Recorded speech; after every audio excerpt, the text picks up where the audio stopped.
Gaza mulai luncurkan aksi balas dendam.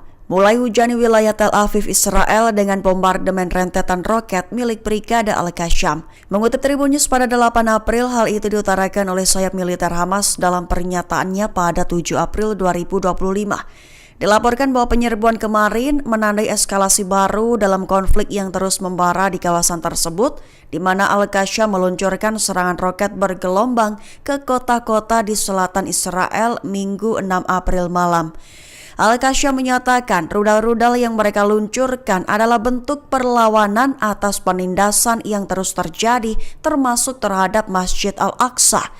Sementara itu, media Israel melaporkan sirine peringatan serangan udara meraung-raung di berbagai wilayah selatan, juga menyebabkan kalangan warga panik luar biasa.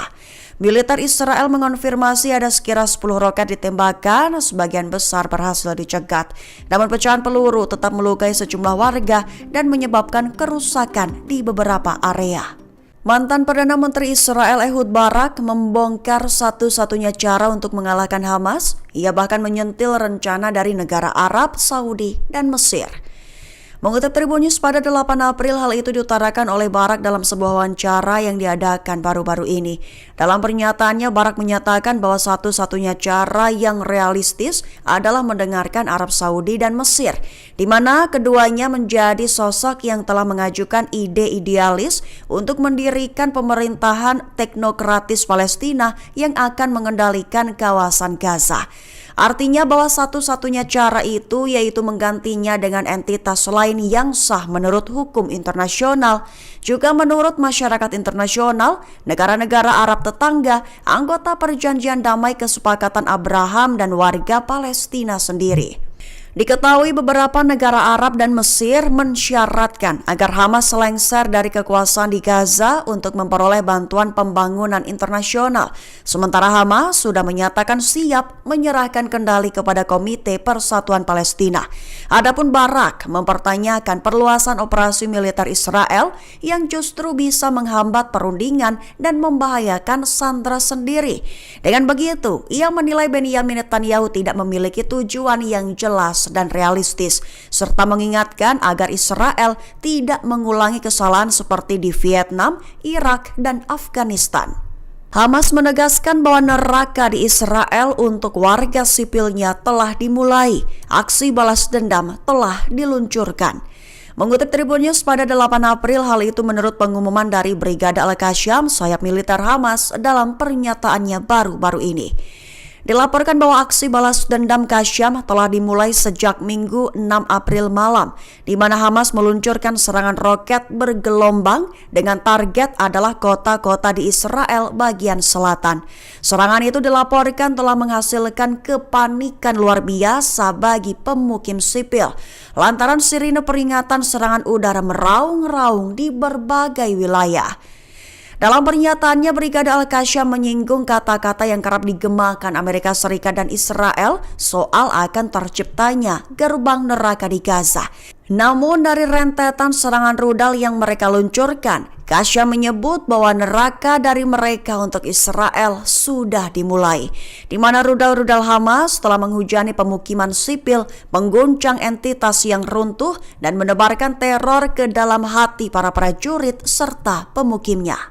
Sekretaris Jenderal Organisasi Badar Irak, Hadi Al-Amiri, berikan peringatan terbaru, di mana memperingatkan bahwa perang Iran dengan Amerika Serikat akan membakar seluruh kawasan. Mengutip Al-Mayadin pada 8 April, hal itu diutarakan oleh Hadi Al-Amiri dalam pernyataannya pada minggu lalu. Lebih tepatnya disampaikan 2 hari setelah Presiden Amerika Serikat Donald Trump mengancam akan mengebom Iran jika tidak ada kesepakatan yang dicapai mengenai program nuklirnya.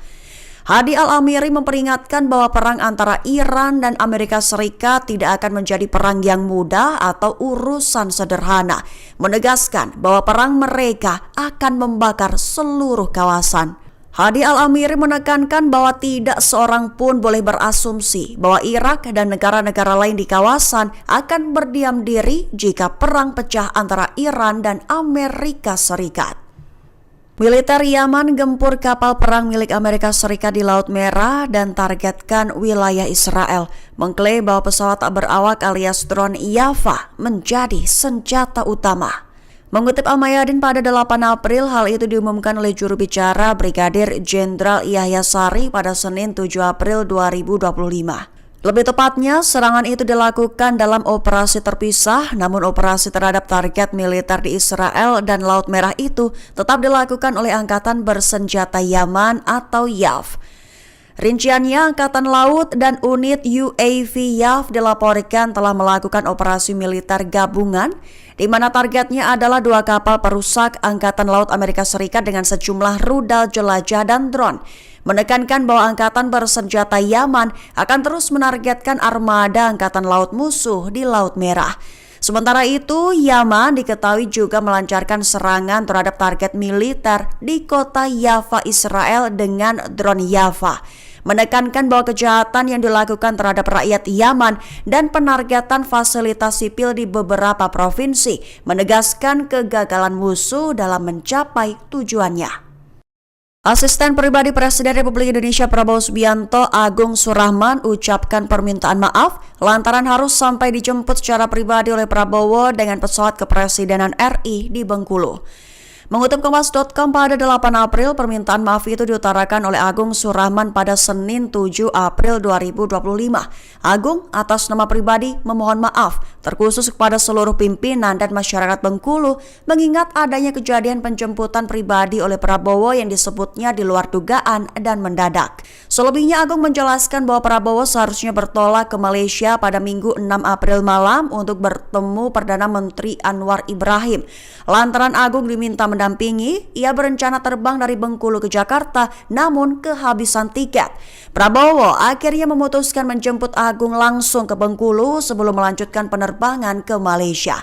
Agung pun menyampaikan permohonan maaf Prabowo karena tidak sempat menyapa warga Bengkulu. Sosok Agung Surahman, satu di antara asisten pribadi dari Presiden Republik Indonesia Prabowo Subianto. Mengutip Kompas.com dan tribunjabar.id pada 8 April, nama Agung Surahman sedang hangat diperbincangkan publik lantaran harus sampai dijemput secara pribadi oleh Prabowo saat pulang kampung di Bengkulu.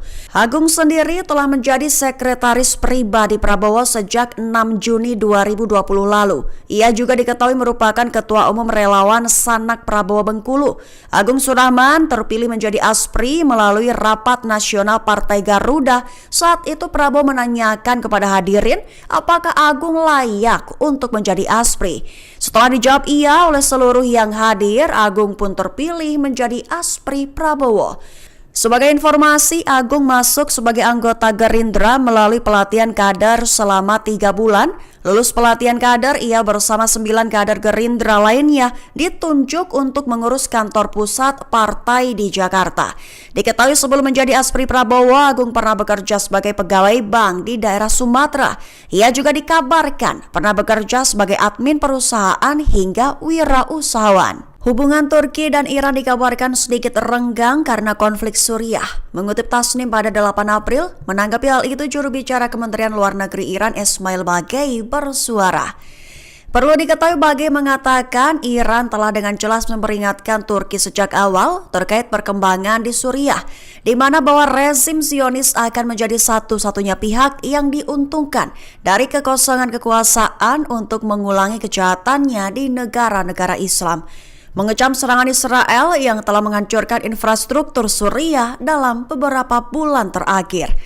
Juru bicara Iran itu menyatakan harapan bahwa semua negara di kawasan akan melakukan upaya kolektif untuk mencegah kejahatan rezim Zionis di kawasan. Dengan begitu, kedua negara sempat melakukan percakapan telepon pada 29 Maret lalu. Isi percakapan seputar isu-isu yang menjadi kepentingan bersama serta perkembangan regional dan internasional. Hasilnya, Baghei mengatakan pada konferensi pers hari Senin 7 April bahwa Iran dan Turki memiliki hubungan baik sebagai dua tetangga Muslim. Baik Iran maupun Turki bertekad untuk menjaga hubungan dekat mereka. Seraya menambahkan bahwa kedua pihak perlu mengelola perbedaan pendapat tentang isu-isu tersebut. Israel dilaporkan telah mulai membuka penerbangan deportasi untuk warga Palestina ke luar Gaza. Bandara Raymond dikabarkan menjadi lokasinya. Mengutip Tribun News pada 8 April, hal itu diutarakan oleh Menteri Dalam Negeri Israel Moshe Arbel dalam wawancaranya dengan Yuval Karni pada 7 April 2025. Arbel menjawab pertanyaan terkait usul pemindahan yang pertama kali disampaikan Presiden Amerika Serikat Donald Trump. Dia hanya memberikan jawaban di mana pihaknya telah menyediakan layanan untuk koordinator aktivitas pemerintah di wilayah dan Kementerian Pertahanan. Ditegaskan olehnya bahwa pihaknya hanya menyediakan peralatan untuk menjalankan misi tersebut. Selanjutnya, Arbel mengklaim ada pergerakan signifikan di antara orang-orang di Gaza yang ingin hidup dan membesarkan anak mereka dalam kedamaian. Menurut Arbel, Israel kini bekerja sama dengan otoritas perbatasan dan otoritas di tepi barat untuk mengurus perlintasan aman dari Gaza ke Bandara Raymond. Kemudian negara ketiga, terutama yang ada di Eropa, akan mengambil alih transportasi udara. Arbel menegaskan kembali bahwa penerbangan untuk pemindahan warga Gaza sudah dibuka di Bandara Raymond. Menurutnya, sudah ada 16 penerbangan yang membawa warga Palestina keluar dari Gaza. Penerbangan itu diduga merupakan upaya yang didukung pemerintah Israel untuk memindahkan paksa warga Gaza.